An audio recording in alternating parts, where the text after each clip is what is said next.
Dr. SLR Studies Family 11. Today we are going to discuss and today we are going to start a new chapter, that is the World Between Wars Part 2.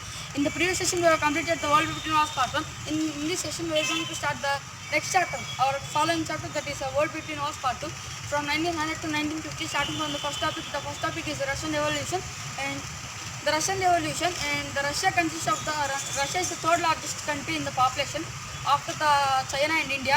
It consists of 156 million people at the time, that is about 1515 crore 60 lakhs. And like this, the Russia is a vast landmass between the two continents, and it consists, the Tsarist Russia consists of the states like countries like Russia, Turkmenia, Uzbekistan, Uzbekistan, Tajikistan, etc. All these are united and formed as a USSR, that is United Soviet Socialist Republic. And also the Russia is during the World War I, Russia has lost its army up to 2 million people, and also in the and like this, the Russia is a vast country with the largest army up to the World War I in the world, total world, and it has lost up to 2 million people. It is a very large amount of number. The Russia has lost up to 2 million people in the World War I, and because and also the Russia had the foods also. So the Russia was supplied foods also to the armed people instead of in cities. So the people, many people has got hungry and suffered because of the starvation and also without food. And the Russia consists of Russia was ruled by the Tsarist Tsar Nicholas. At the time, the Tsar Nicholas II was ruling the Russia, and because of the World War I, the army has lost up to 2 million people. And also the Russia, now the Russia is a single one, and all the countries also had break the membership with Russia, and Russia became single.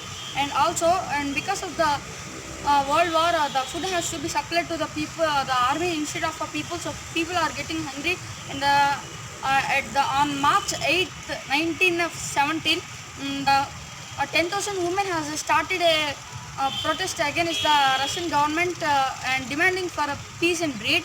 And this is a very large amount of the people, 10,000 women, and also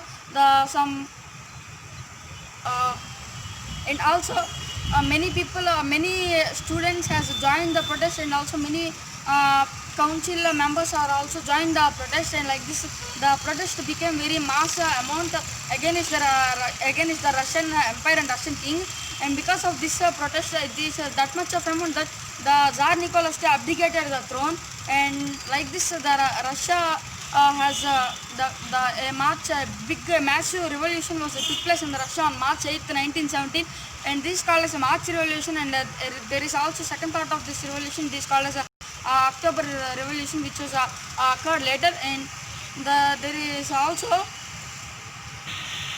and like this, the Tsar government, the Tsar Nicholas II, after the abdication of the throne, new provincial government has formed in the Russia.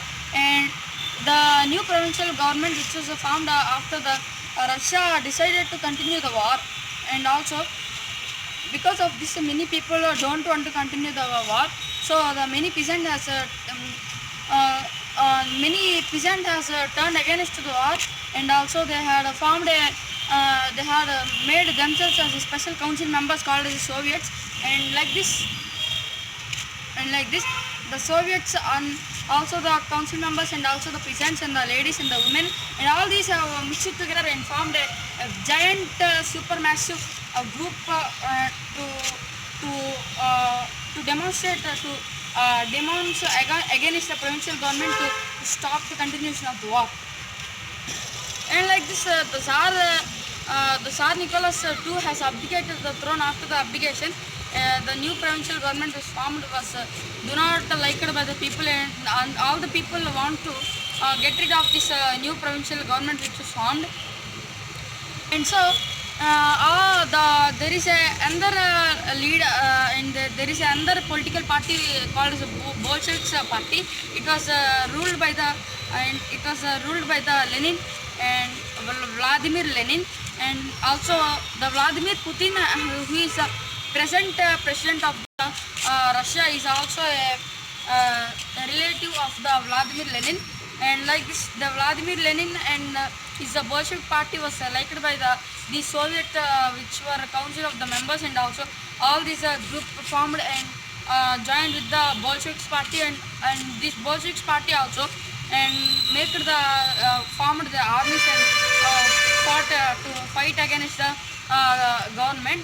So and like this, the provincial government has tried to suppress the demonstrators, but the army also turned turned with the demonstrations, and it created much more amount of huge, massive, super massive protest against the provincial government. So the provincial government has to be go out of its chair, and the ruling party came into the Bolsheviks' hand, and like this, the province. But there is another war has happened between the Russian Bolsheviks party and also the members of provincial government. It is called as a civil war, which was led by the White Armies. These White Armies are some of the relatives of the and members of the Bolsheviks, the provincial government of the Russia, and also they have took support of the soldiers of the British and also the Japan and Italy, and joined the forces and attacked on these Bolsheviks members and its people, and like this, all those were defeated by the year 1920. And so the Bolsheviks party and joined with the people and defeated all the forces and all the White Armies and all the Black Armies with at the time of 1920. And like this, the Bolsheviks leader Vladimir Lenin has announced the people and also announced to taking out the Russian empires, and he also released the countries which are under the USSR to be free in the independent. And moreover, the many countries have the Tsarist Russian Empire has agreed to join in the Union Soviet Socialist Republic in 1924. It was formed in 1924, and at the time of 1924, all the countries under the Tsarist Russia were redivided and again formed as a big union of all the Soviet Socialist countries and emerged as the Union of USSR. And as I said, according to the Russia, the war was occurred in the 6th of March, but according to the Julian calendar they followed, but according to the today's calendar, the Gregorian calendar, the dates were 13 days later, and so it was turned into the March 8th and March 8th in 1917, and the October Revolution was turned into the February Revolution, February 6, 1917, and like this, these are two Gregorian and Gregorian calendar. The days are different as we discussed in the previous few minutes back. And so the friends, please, and like this, the both of the Russia was Tsar Nicholas II was abdicated his throne because of massive destruction and protest against him, and also a new government has formed. And next we are going to discuss about the rise of Stalin. And Stalin, after the death of the Lenin in 1924, the Stalin emerged as a ruling leader of the Communist Party. And like this, the Tsarist Russia was ruled by three kings, that is Tsar Nicholas II, and also the second leader is Vladimir Lenin, and the third man is the Stalin, and also the provincial government has also ruled the Russia. So friends, today we are completing this session up to the Russian revolutions of March 8th, 1917 and also October 8th, 1917. In the next session we are going to talk about the Stalin's government and his 5 years plan and all that. Thanks friends, thank you for watching this video. Please do subscribe to my channel and like this video friends, and share to your friends.